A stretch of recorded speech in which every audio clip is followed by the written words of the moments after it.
La femme adultère. Conte biblique sur Jean 8, 1, 11. Soudain, elle entend des pas feutrés sur la terrasse. Son mari ne rentre que le soir.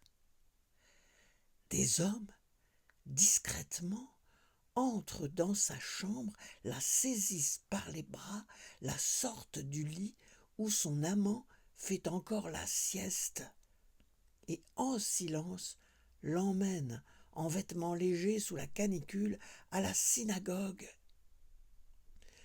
La respiration lui manque. Son cœur s'emballe. Elle va défaillir.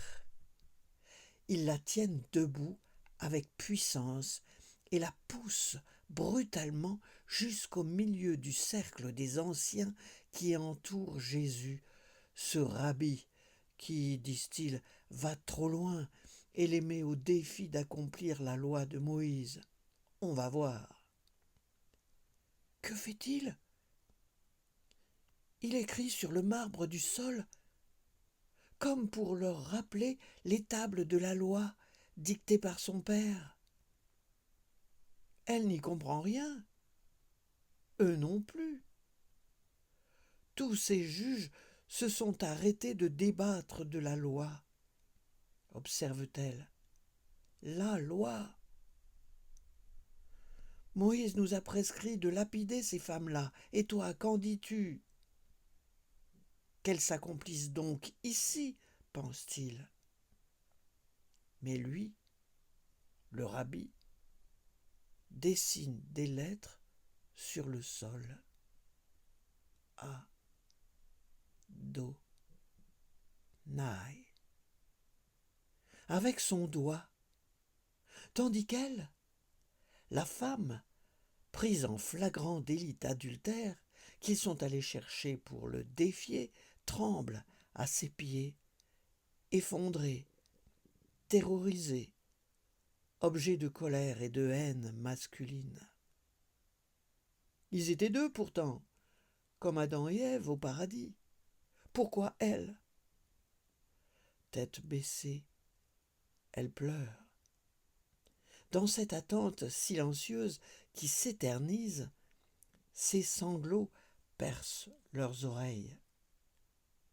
Lui, le rabbi, Jésus, lève la tête lentement et pose son doux regard sur ses longs cheveux ondulés d'où s'exhale un parfum. Il se relève et s'approche d'elle jusqu'à la toucher. Presque.